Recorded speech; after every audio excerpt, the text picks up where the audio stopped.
Hi guys, and welcome back to my channel. Today I have a video of something that went a little bit wrong, and I decided I'm still gonna show you because I know what my error was, so it'd still be easy for you guys to make this, and it's still kind of usable even though it didn't turn out perfect. So what I attempted to make in this video is one of these concrete, what I call a plant table. I think they're really cute. I love these tables because they're a little rustic, a little modern, and I think it would look great in any home. So the first thing I did was pick up my concrete and my wood pegs that I was gonna use as the legs. I got these wooden legs from Hobby Lobby and they were just a couple dollars each.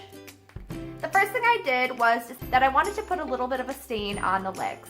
So I just sanded it down, wiped it off, and then stained it. The first stain I put on it turned out to be a little bit lighter than what I was going for, so I added an additional stain on top just to make it a little bit darker.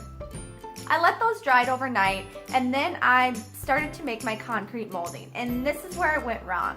I was a little bit rushed and kind of excited for this project, so I just used an ice cream pail, thinking that that would be a wide enough diameter for the concrete top, which it absolutely wasn't. You should probably use like a 5-gallon bucket if you want to do this project, otherwise it's going to look a little goofy like mine did. But regardless, I mixed my concrete. You want to mix concrete until it is a smoothie consistency or maybe even a little bit thicker. I poured it into my bucket, and then prior to pouring the concrete in my bucket, I measured the side of the bucket and put markings on where my 3 pegs should go.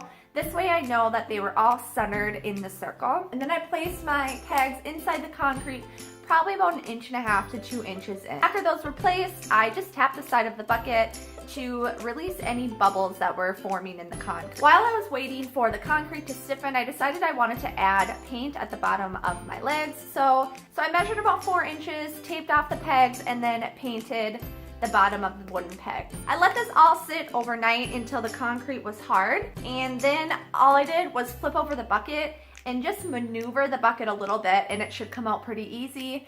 You can also spray the inside with like a cooking spray and it should slip right out. And this is where I realized my mistake, that it looked so goofy. The concrete top was way too small, but I thought it was still usable and I can put it in a corner of a room with a plant on it and maybe people won't notice. I'll probably keep this around until I decide to make another larger concrete plant table. But in the meantime, give this a try. Don't use the small bucket like I did. Take your time and measure and see how big the bottom will be. See, I do these videos so you guys don't have to make the same mistakes I do, even though this was such a stupid mistake. I hope you learned something. I hope you give this a try. I hope you don't make the same mistake I did. And that's all I got for you. Bye.